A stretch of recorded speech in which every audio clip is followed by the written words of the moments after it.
It's Wednesday, and I have a great conversation with you coming from two of our longtime smart listeners, Kevin Richberg and Bill Boyle, join me together today. We love when thunder and lightning join us. That's what I've named them. I don't know why, just to, raise the stakes. But I got to give myself credit.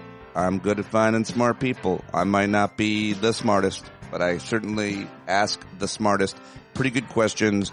In this case, putting them together is a real good idea. It's such a good conversation. Such smart fellows, these two, and I love their chemistry with each other and with me, and it just works. So I think you're going to love our conversation. If you want to jump to it, you should. It starts about 20 minutes in.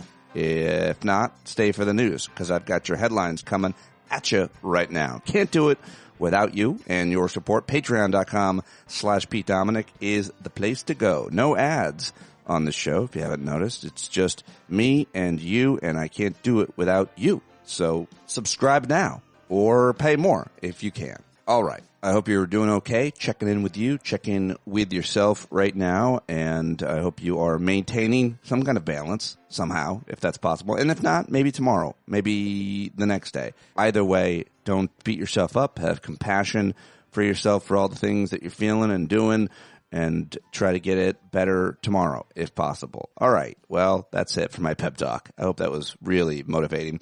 Now I've got to get to these headlines. Let's start with a whole bunch of court rulings from yesterday. The Trump administration defied a judge's order to explain what it has done and plans to do to seek the release of a Maryland man who was wrongfully deported. Of course, you probably know about that, but that's a story we'll continue to follow. The Supreme Court yesterday also appeared likely to rule for parents in Maryland who objected on religious grounds to books made available in a school district's elementary schools that feature stories about gay and transgender characters. I don't know why they're afraid or what bothers them, but that was the plaintiff in the case, and it looks like the Supreme Court might rule for them. I'll talk with Eric Siegel and Glenn Kirshner about these and other legal issues, including the administration's latest legal setback, where a federal judge agreed yesterday to block the Trump administration from dismantling Voice of America, the 83-year-old international news service created by Congress. U.S. District Judge ruled that the administration illegally required Voice of America to cease operations for the first time in its World War II era inception. So we'll see what happens with that one as well as this one, the administration's other legal setback. From around the same time, a federal judge in Colorado directed President Donald Trump's administration on Tuesday to give Venezuelan migrants detained in that state notice 21 days in advance before any deportations under a law historically used only in wartime, and to inform them of their right to challenge their removal. So some very interesting developments, legal developments. And finally, this one. The former half-term governor, Sarah Palin, has suffered her second defeat in this libel case that she's brought against the New York Times. Former Alaska Governor Sarah Palin lost her defamation retrial against the New York Times over a 2017 editorial that she said damaged her reputation. Reuters and everyone reporting this yesterday. The federal jury found the media company, New York Times, not liable after deliberating for about 2 hours. So that was a pretty big development, and there goes Sarah Palin. I wonder how much she paid for that. Second defeat. Not a great time. Not a great life for that woman ever since John McCain put her in the spotlight in 2008. The executive producer of 60 Minutes said he would resign because he had lost his journalistic independence over the show. That was a pretty big news story yesterday. The news program has faced mounting pressure from both President Trump and its corporate ownership at Paramount, which is the parent company of CBS News. And Bill Owens, who is the executive producer of 60 Minutes, said he would resign from the long-running Sunday news program, citing encroachments on his journalistic independence. It's an extraordinary declaration, says the New York Times. Owens is only the third person to run the program in its 57-year history. He told his staff in a memo that over the past month, it has become clear that I would not be allowed to run the show as I have always run it, to make independent decisions based on what was right for 60 Minutes. So having defended this show and what we stand for from every angle over time with everything I could, I am stepping aside so the show can move forward, he wrote in the memo. Big deal, and I'll play a clip from, I think, Jake Tapper I got coming up about that, and we'll certainly be wanting to talk more about that story in the coming days and weeks. It's a big one. Let's move on to other news headlines. The EPA, bad news coming out of the EPA. The Trump administration set to cancel tens of millions of dollars in grants to scientists studying environmental hazards faced by children in rural America, among other health issues, on Earth Day, no less. I think I mentioned that headline yesterday, but here's more. Interior Secretary Doug Burgum, well, he's given a former oil executive and aide to Elon Musk broad latitude to cut costs and consolidate work within the vast Department of the Interior. Oversees more than 500 million acres of land across the United States, and now all of that's going to be in charge by an oil executive? Okay, great. I thought Elon Musk was this great environmentalist. I mean, I never thought it. But now a new study has found that rapid changes in temperature have become more frequent and intense in recent decades. I don't think we needed a study to tell you that, but certainly helps. And it's not helpful, this news. And here's more. Here's more news. Not necessarily climate related, but Trump's trade war is expected to slow economic growth across the globe this year. Could be a good thing for the climate, honestly. The IMF projected this. Several top executives have pleaded to the White House for tariff reprieves. Oh, yeah, maybe they'll get them. Maybe they won't. International news.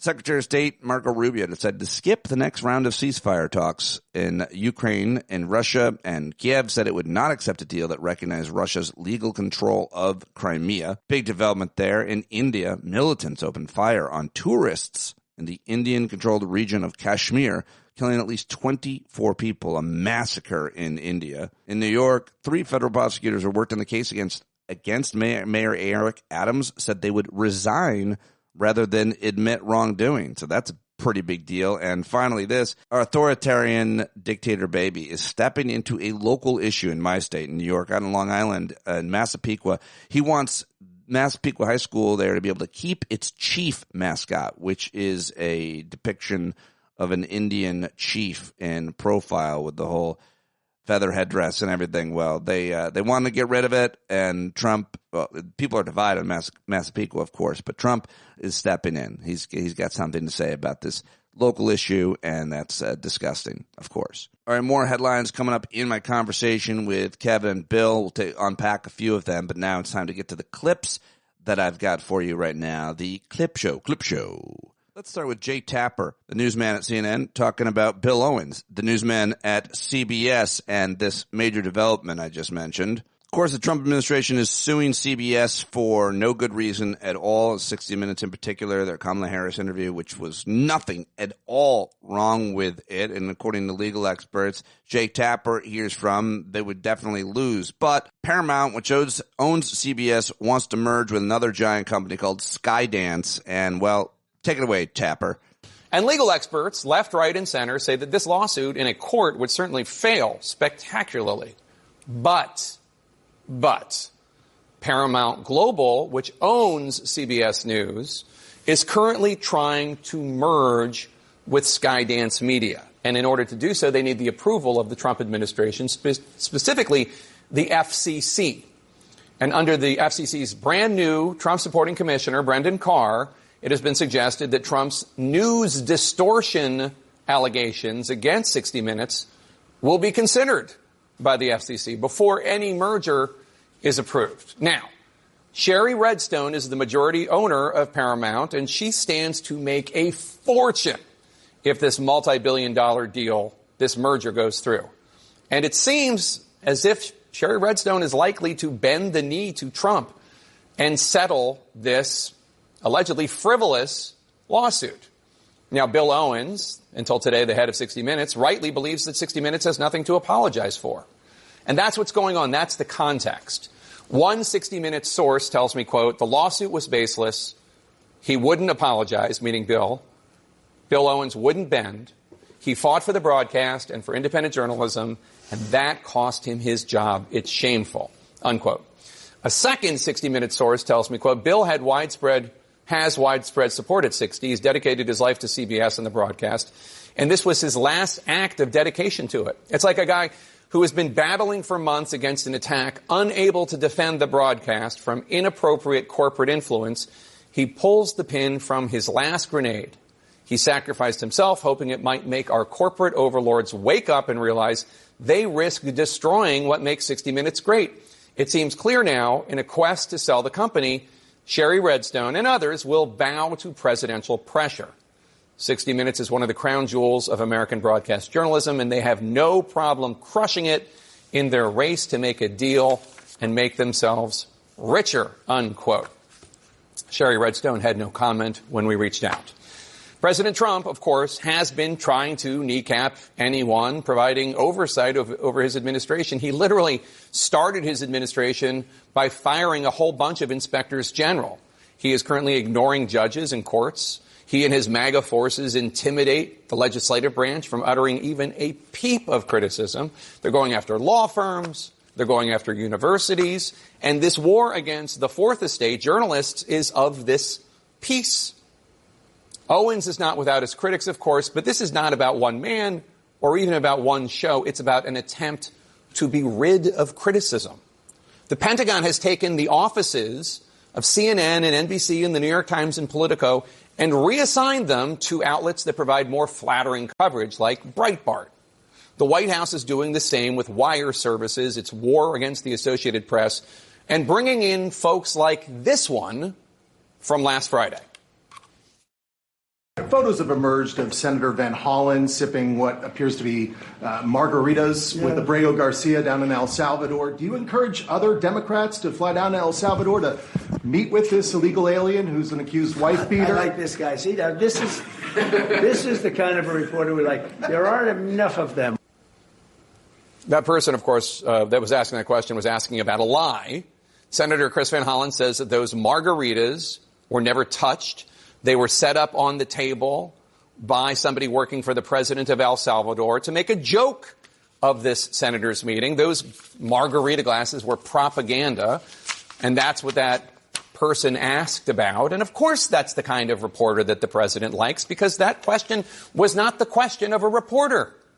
And that is the context of Sherry Redstone's likely bending of the knee. Hope the money's worth it, Sherry. Hope the money's worth it, Sherry. Oh, I like that. That was good. Good stuff from Jay Tapper explaining it. It's a longer clip if you want to watch all of it. Speaking of good explainers, this is Sarah McBride. She is a first trans woman who is a congresswoman, and she is also from, I think, Delaware. She was on Pod Save America, and she explains politics in a way that I've never heard it, specifically the Republican and Democratic parties in the United States of America. This is absolutely brilliant, and this woman is brilliant. Every time you hear her speak on the House floor and interviews, here she is. How do we fight smart in a macro way? And how do we recognize that there are two different standards for the parties? And those two different standards make a lot more sense when you recognize that they are just the replication of sexism and misogyny. The Democratic Party is the woman of politics, and the Republican Party is the man of politics. It's why Donald Trump can scream and yell, and people see him as strong, and why when we scream and yell, we're seen as hysterical and shrill. It's why Donald Trump can hate and insult more than half of this country because we tolerate deadbeat dads, but Democrats can't say anything about any voters that impugns their motives and their good faith, because a mom has to love every single one of her children. And so I've been thinking about, how do you grapple with that reality? That is a real double standard. We can't pretend that it doesn't exist. Marginalization doesn't stop in politics. We recognize it exists in our individual lives, systemically. It exists in our politics. And so we have to grapple with the world as it is to change it. And I've been thinking about, how does a woman successfully push back, navigate a workplace, a world where so often her passion is held against her. And the socially acceptable path for a woman to fight back, unfortunately, is when she is defending her flock, when she is defending her family. And I think we as a party would do well in replicating the strategies that women so have to employ to successfully navigate this world. And instead of fighting back in a way that makes Trump the main character, fight back in a way that makes consistently our constituents, individual people, human beings the main character. Trump can be a supporting character, but we do fall in this trap of making him the main character. And I think if we always keep it local, keep it centered on our constituents, on people that we're defending, not only does it allow us to fight back and have that passion in a way that is heard the way we want it to be heard, but I also think it helps to reinforce for a voter the answer to the question that I said at the start, which is, do you care about me? Do you like me? Yeah. Really well said. I like that a lot by Sarah McBride. And so there it is. There you have it. Good stuff. All right. Let's head over to the CBS Late Show where Stephen Colbert had Senator Raphael Warnock on. And I forget which one of you sent me this, but I thought this was great, and I'm so glad to share it with you. The top gets cut off, but Colbert asked Senator Warnock, what is the value of hope? Value of hope? Oh, hope is everything. And when you lose hope, you stop fighting. And there are those right now. I mean, we can talk about the cuts and all of these things that I'm happy to talk about, that I think they're trying to push a rather immoral budget through the Congress right now, where you rob from the poor in order to give to the rich. But the other famous saying goes, show me your budget and I'll show you what you value. It's Robin Hood in reverse, and I think a budget is not just a fiscal document, it's a moral document. But the other thing that's happening in our country right now is that there are those who are trying to weaponize despair. They're flooding the zone, and they're hoping that you won't fight. You need to prove them wrong.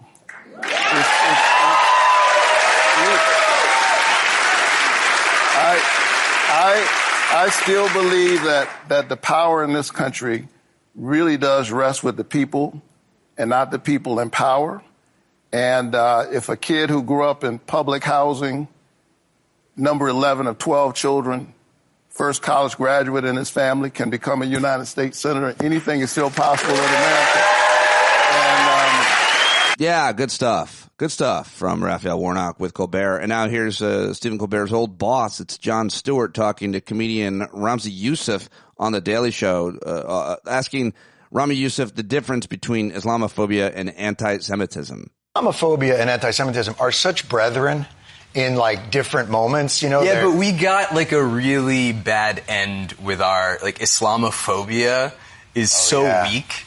Like it just sounds phobia. Like, well, yeah, because it's like arachnophobia or like what, it just sounds like, oh yeah, you had a weird Islamic experience as a kid, huh? You got a little Islamophobia. Oh, you don't like flying or Muslims? No, but no, you can get over it. Just like try some halal meat, and then like you'll get over. Like, you know, it's like Islamophobia, it's like a shellfish allergy. It's like, oh, yeah, no, he doesn't want any. He has Islamophobia. Like, it sounds so benign. Anti-Semitism is like, whoa, like, dude, like, what are you on about? You know, so I think even from just on a real word language level, we're at an incredible disadvantage. I never thought of it that way. Yeah. And that's because you're Islamophobic. And that's like wild.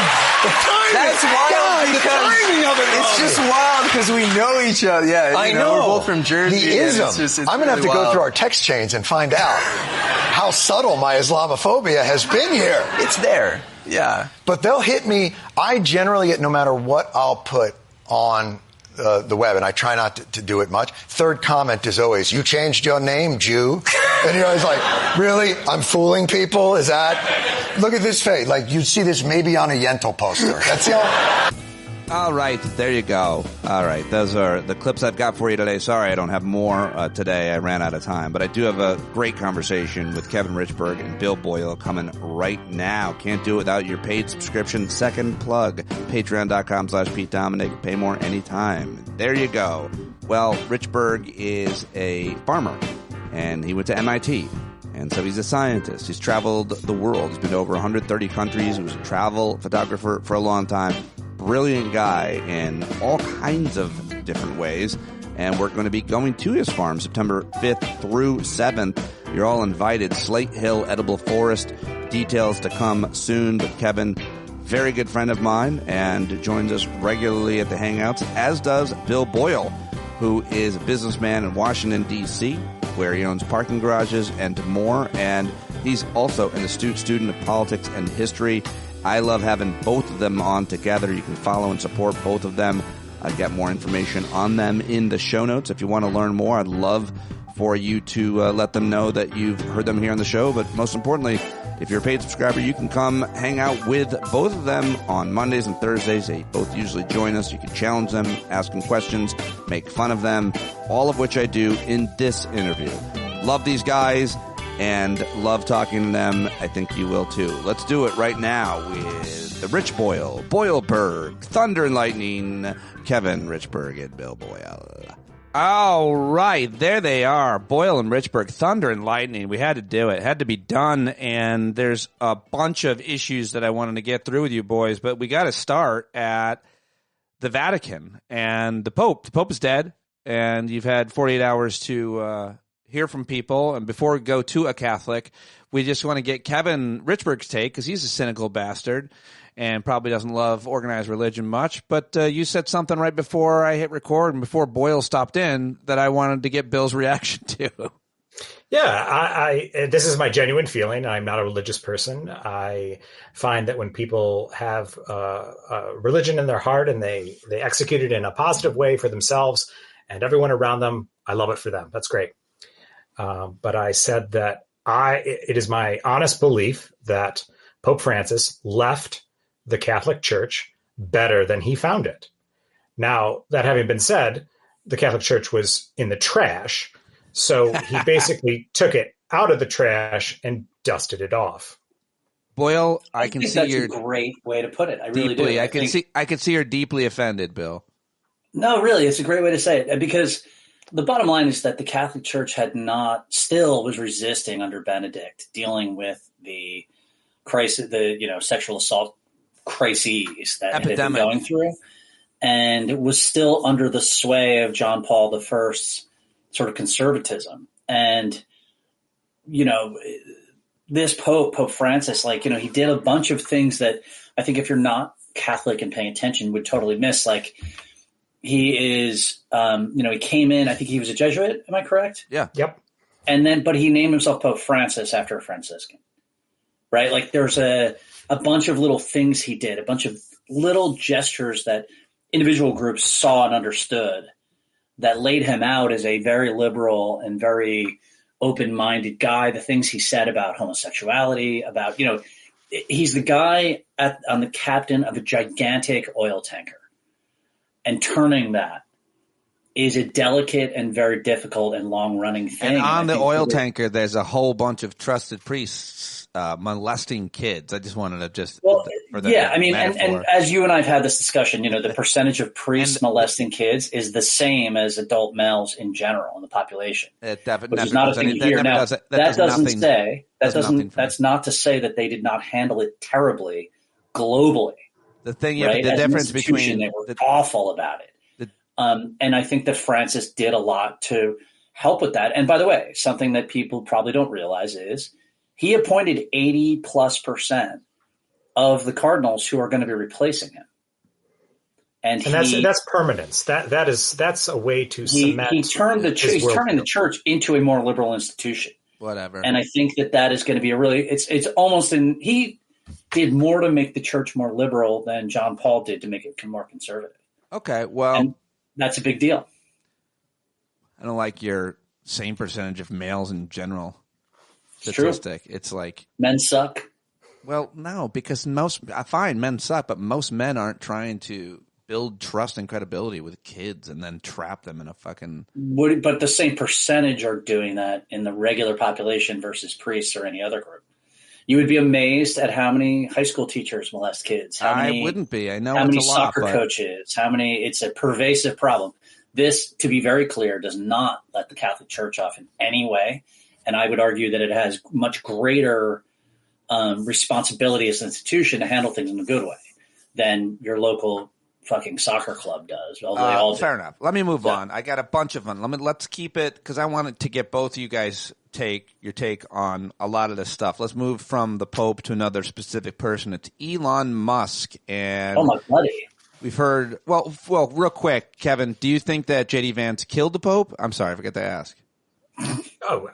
That's the first question I asked. I had to. I was just asking questions. I basically think that we should all just come out and say that. I think that's the level of discourse that we're in right now as far as where the truth matters in journalism. Just print J.D. Vance killed the Pope, and dare people to prove us wrong. Well, so I would argue that he didn't kill the Pope, but he just destroyed all hope that the Pope may have had in the future. I'm sticking with it. J.D. Vance killed the Pope. You heard it here. Prove me wrong. Okay. Yeah, he just came in and sucked all the life out of the room and out of the Pope, you could say. The thing that I just had to get you on the record. That was a weird thing. That was so weird. The guy seems to have some really bad luck. They gave him that trophy the other day, the Ohio State college football team. The trophy broke, and he really just there's so much bad energy around him. Remember on the campaign, like so many gaffes. It's weird, but people that dude is just seems like bad luck, a bad charm, if you will. The CEO of Tesla, Elon Musk, the head of Doge, apparently he's not long for the federal government. He said that he's going to be spending less time in working on the government and more time working on Tesla. Tesla has lost a record profits. I don't have the numbers in front of me. 71% of their profits. 71% was the one I just saw. Losing 71% of anything. 71% of what? Tesla reports 20% drop in auto revenue as first quarter results. 71% is drop in profit. An overall annual? No, in the quarter. And then my understanding. And then on top of that, their only profit is from selling carbon credits. Carbon credits are starting to expire. So Tesla as a company, the base of its profits is starting to expire by law. On top of that, the EU this is a thing you will not read in the news, but what I'm hearing is the EU is starting to push companies not to buy carbon credits from Tesla. And he sells almost all of the carbon credits he sells to Europe. So and then added onto that, they have 25% more production capacity of vehicles than they're selling, which means this is a death spiral for a manufacturer where you've built up all this capacity and you just can't. No one wants your product, so your assembly lines are sitting idle. Tesla earnings plunge 71% in the first quarter. Tesla profits drop 71% amid backlash to Elon Musk's role under Trump. Who could have seen it coming? Everyone. Every single person could have seen that coming. Both of you. Yet Elon Musk is a genius. This idea that he is intelligent at anything, truly, truly intelligent at anything, is so farcical. So stupid. Well, so I would say that and it just keeps going. Yeah, I would say that what's fascinating about him is he has a real ability to sell to the incel fedora wearing market. and that's not hard, Bill. Nobody, given what I do for a living, in 15 minutes we could come up with a full. But no, he's really better at it than most people. And the business I'm in, I'm around car people all the time. My partners go to the track on the weekends to race their own cars. You know what you never, ever see at the track? And Pete, your father is this kind of guy, and he could totally agree with this. You never see a Tesla. No one takes a Tesla to the track to drive it. And the point I'm getting at is Teslas are not car guy cars. Teslas are fedora-wearing incel cars for guys who think that women will like them if they're good at Fortnite and make enough money to own a Tesla. Right? Like they're not so they don't have like that core that Mercedes or BMW has of people who really know the car and love the car for the product. And I will tell you, all of you should go and listen to the earnings call that Elon Musk did tonight, where he explains what's going on. And one of the gems from the call tonight was he said that they already have their robots doing useful work in the Tesla factories. And they'll have many more robots working in the factories next year. And soon we will be in an abundance utopia. I shit you not. This is what he said. I listened to it. An abundance utopia where his robots will be doing all the work for people. It's insane. This is the guy who's been promising full self-driving for 15 years. in 12 months for 15 years. It's insane. And I do think the death spiral has begun, although I have to tell you, I have not shorted the stock yet. Well, I can't bring myself to short the stock. Well, that's because there's so many fedora-wearing incels who will support it until it's totally dead.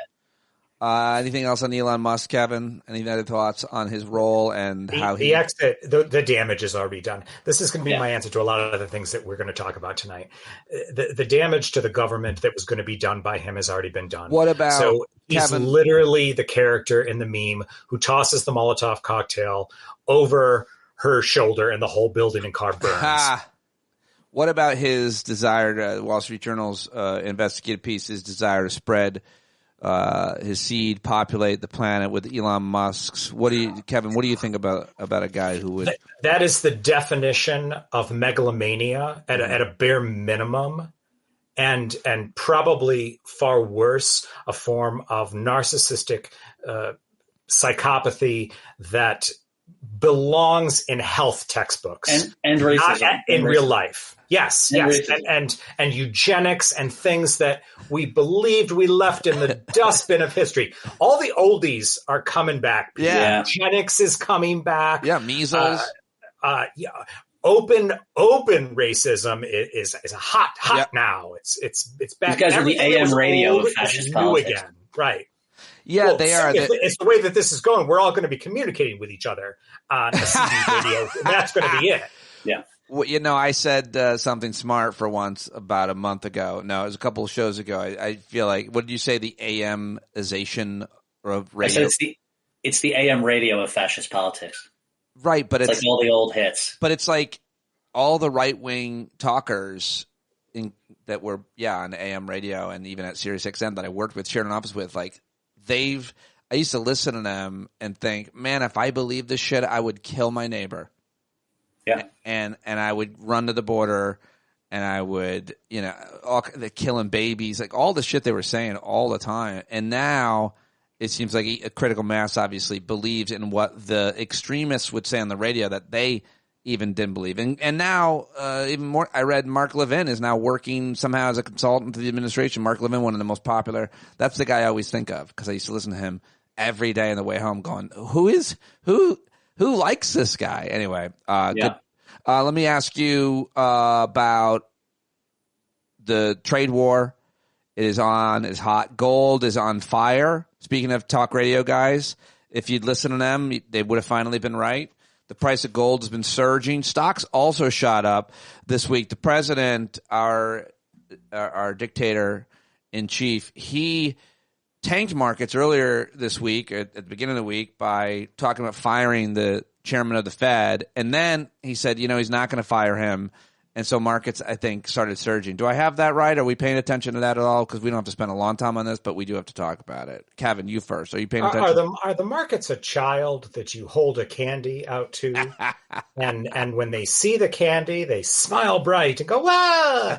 And then you take the candy away and they're, meh. Yes. That's what you just described. This is, and I understand that this is human behavior on a grand scale, but there's an absurdity level to this. Yeah. That Donald Trump can come out one day and say something, and then 2 days later this thing moves.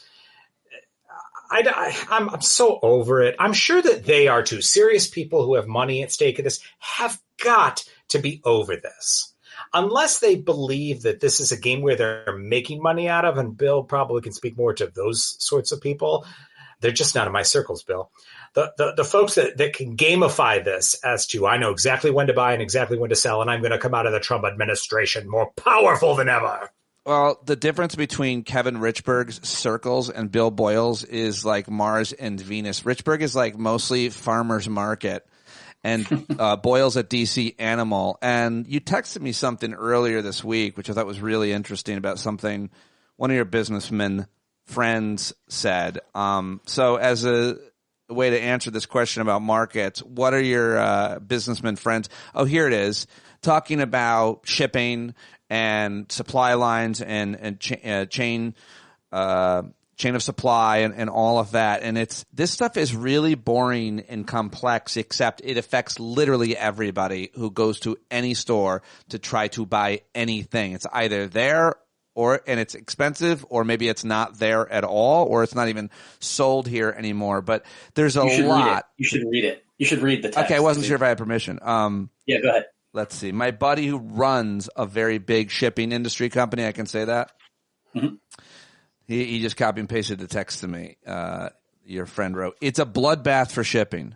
Very few bulk and liquid shipments, unless they're moving pursuant to a long-term contract.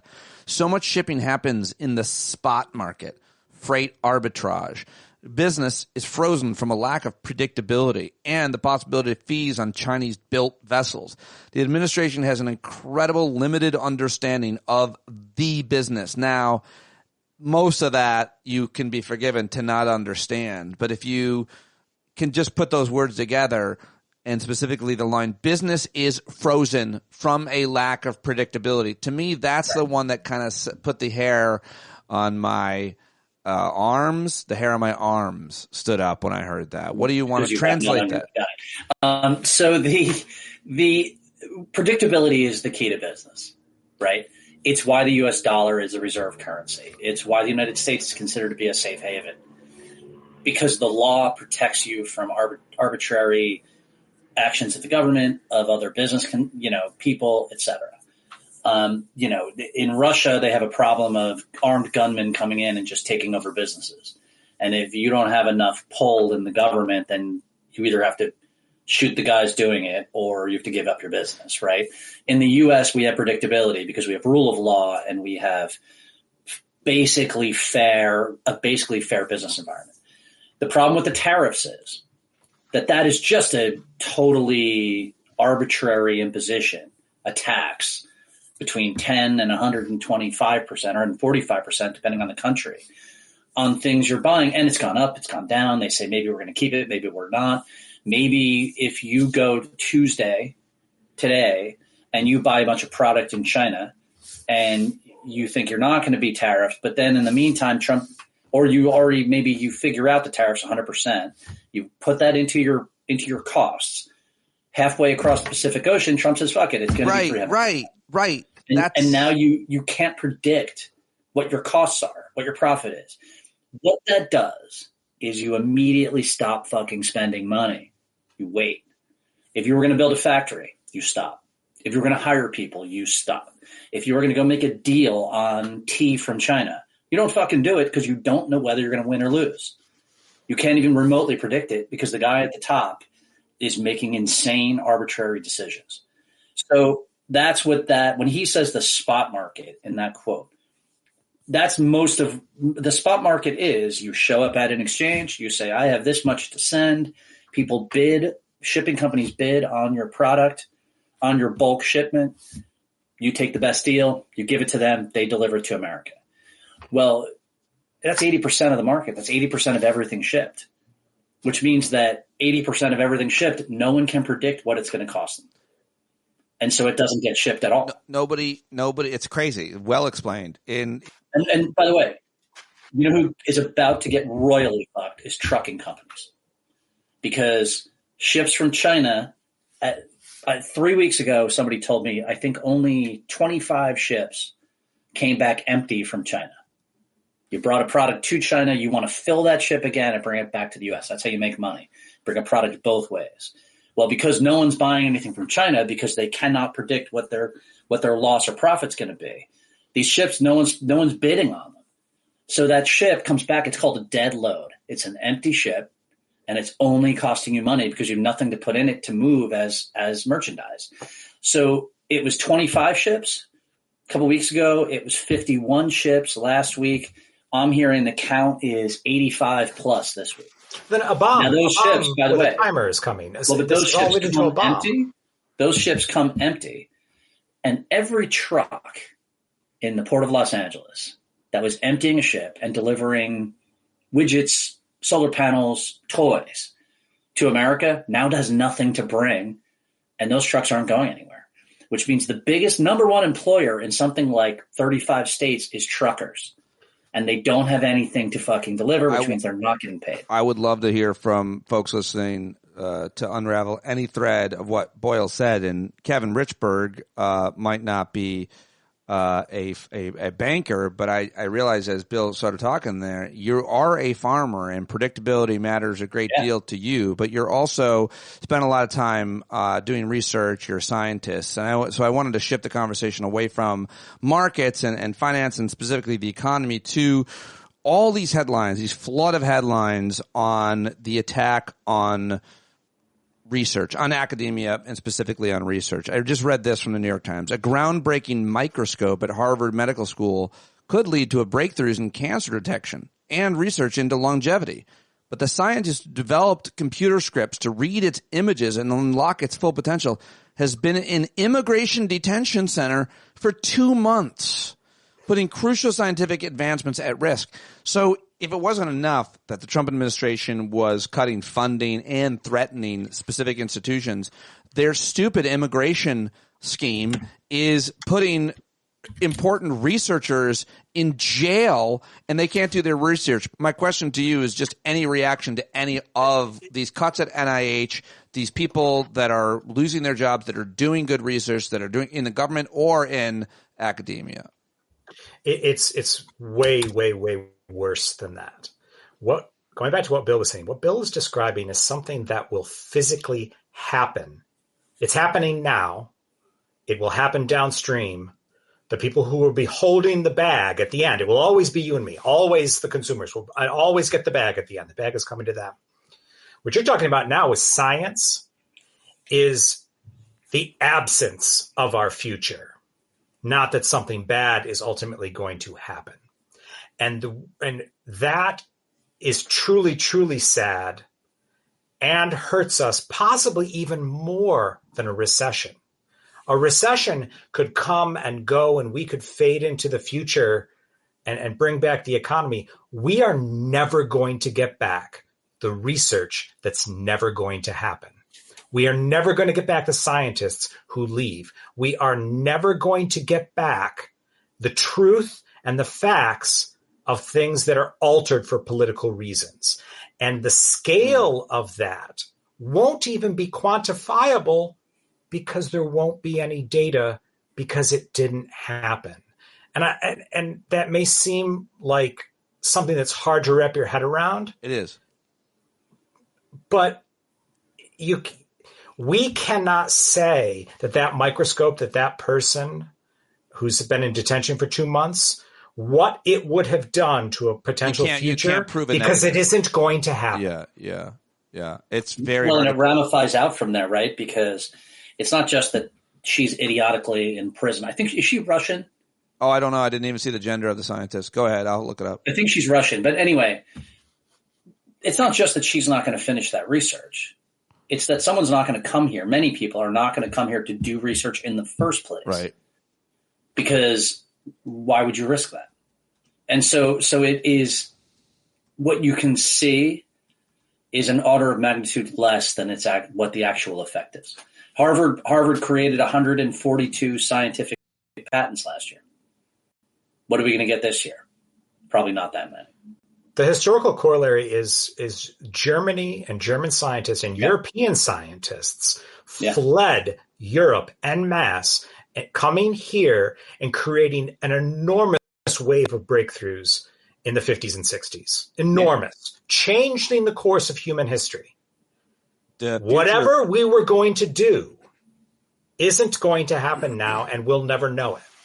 The future of a potentially groundbreaking cancer detection tool hangs in a balance that the only scientist able to unlock its full potential sits inside a Louisiana immigration detention center awaiting possible deportation to Russia. Researchers at Harvard Medical School's Kirshner lab say they are unable to use their one-of-a-kind cancer detecting microscope without Ksenia Petrova, a Russian-born scientist who developed the computer scripts to use and analyze images. By the way, she is a known critic of Putin.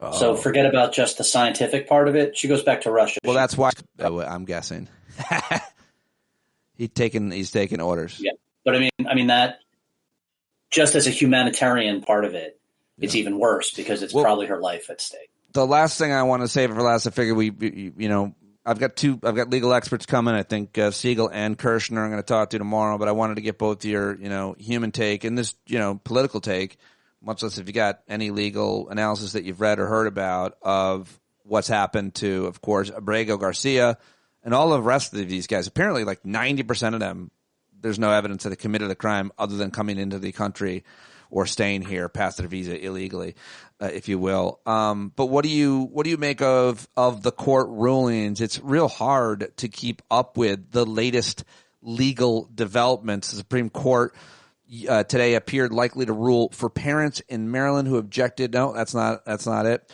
The administration's latest legal. A federal judge agreed Tuesday to block the Trump administration from dealing Voice America. Nope, that's not it.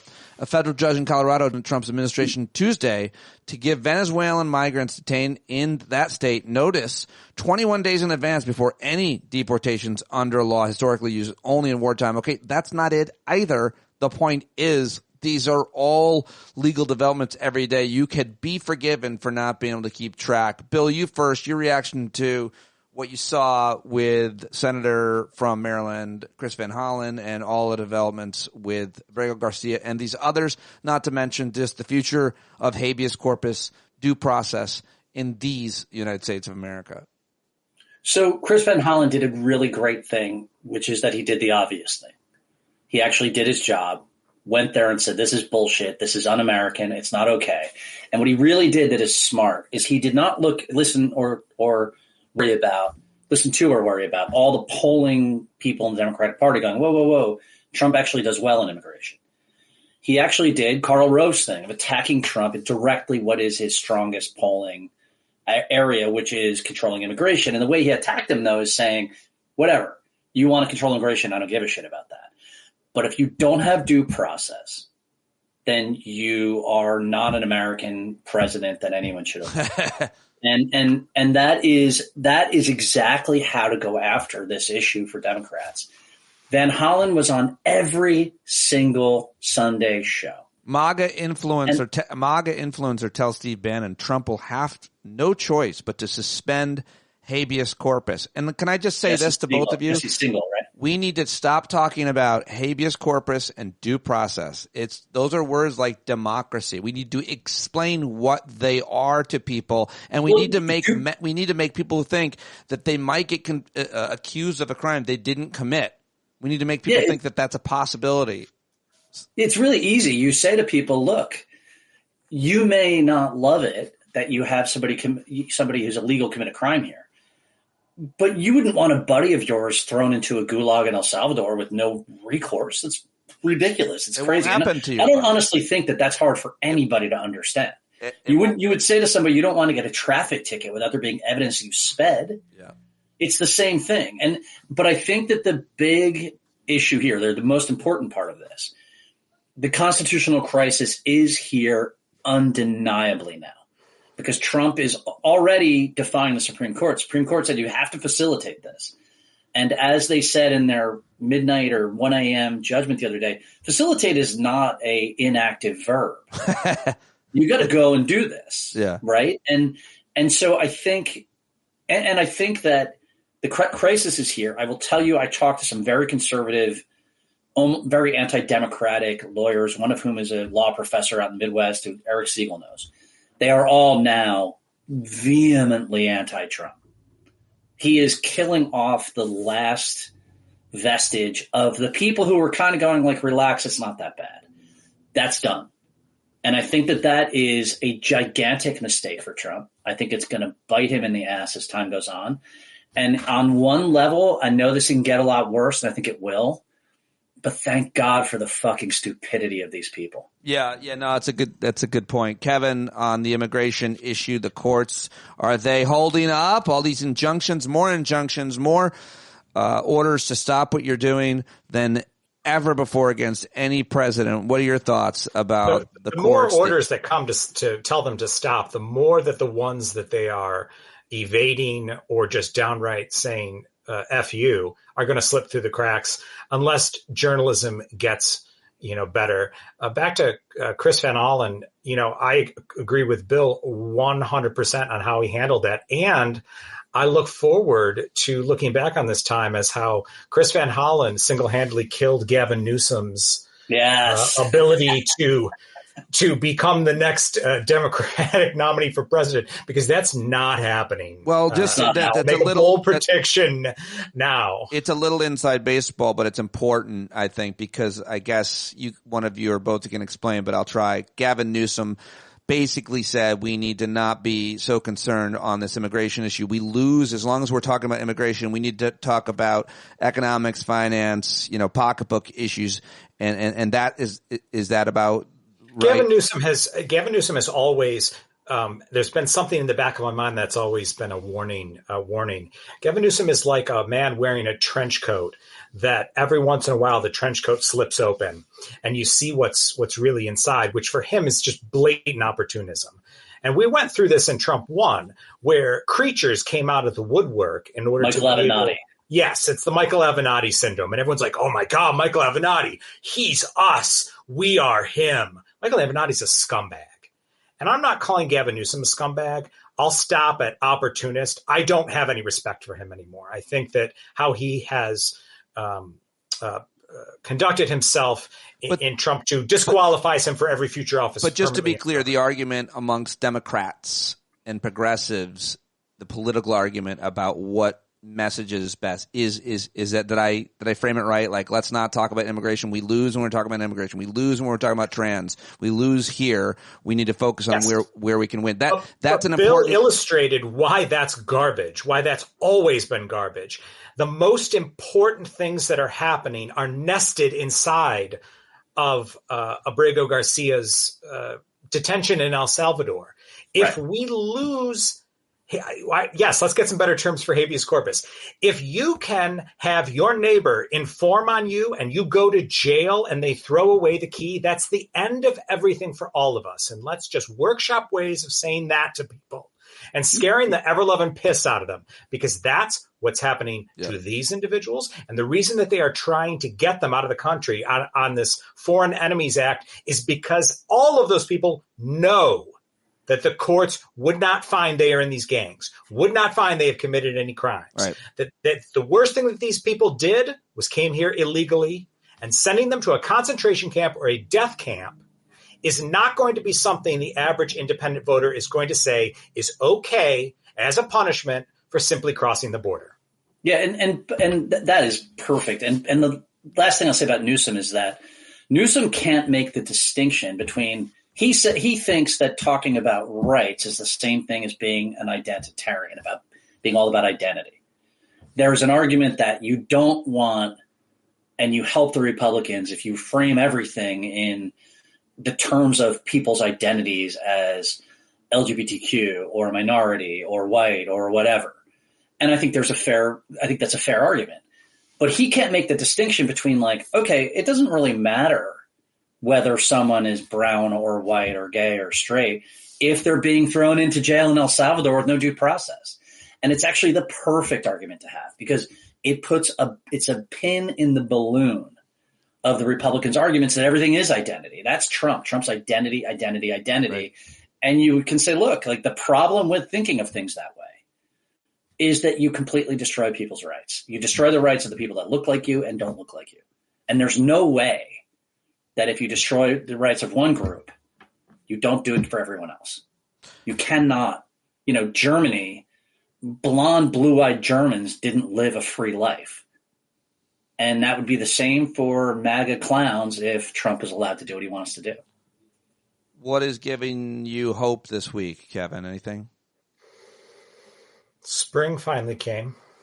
And with every setback, sometimes you get a boost. And particularly for me at the farm, and something that I'm happy about, is our spring was so late, so cold, and so everlasting that now that it's over, all the trees are going to bloom all at the same time. They're all going to set fruit, and the harvest is going to be massive. It's going to be more than I can possibly know what to do with. And that's all because the slow, awful cold kept all these trees asleep until all at once in one glorious week, which is this week and part of next week, they're all going to be able to flower all at once in this massive display of wonderment. And I haven't seen anything like it in 20 years. Wow. I like that. I like the way you described it as well. And Boyle, you just got back from a trip. What brings you hope right now? Right. Yeah, I just got back from Mexico City, and I could say that the taquerias in Mexico City are enough to give anyone hope for anything. But a pop cultural reference, actually, which is it's really striking to me that the series Andor is coming on tonight. It's next season. And the whole thing is based, most people don't know this, on a movie called The Battle of Algiers, which is a classic movie about the French occupation of Algiers and the revolution that threw them out. And it's the kind of movie that the guys who were trying to overthrow the Taliban and the American generals are watching this movie to learn how to do counterinsurgency in Iraq. I really tell everybody to watch Battle of Algiers, but you have a Star Wars series that is based on the Battle of Algiers as a way to explain why people fight for freedom. And it's gigantically popular in the United States. I don't know if you guys have watched it. Because it's exceptional. It's one of the best science fiction television series ever made. I rewatched the series in preparation for series 2. It's so good. If you're out there and you don't watch Star Wars, this is the one you want to watch. If you watch nothing, you watch Andor. Watch Andor. But here's the thing. The fact that really rings a cultural bell in America right now tells you something about the political culture that underlies everything that makes it harder for someone like Trump to be somebody like Putin or Orban. And I think that ultimately we are a country that is founded on a revolution.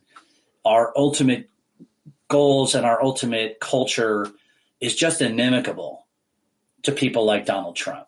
And I think that over time, Kevin's spring will start out cold, but the political bloom will come eventually. Wow. I just have to say here at the end how great I am at scouting talent.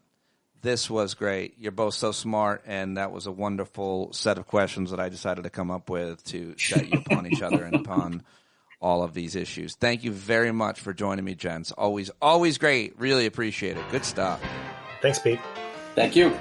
Yeah, giving myself credit for finding those two guys, putting them together, and asking that series of questions. I love the ending, love the conversation, love them both. Bill, Kevin, thank you very much. Hope to see you at Thursday night's Hangout. Hope to see you there. You can talk to them, or hopefully meet them at Kevin's place. Well, you definitely meet Kevin. I don't know if Bill's going. But September 5th through 7th, it's Slate Hill Edible Forest Farm Jam. Join us there. We'll have more details soon. Okay, that's it. That's all I've got for you. I hope you have a great day. I hope you choose to listen to the right voice in your head, the right wolf in your head. I hope you try to find ways to give love and peace to each and every soul you come in contact with, although that might be a heavy lift, heavier than ever before potentially in our lives. But let's try to do it for each other and for others, and that is all I've got. Jon Carroll taking us out as he does every day. Buy his new album, JonCarroll.org. Take it away, Johnny.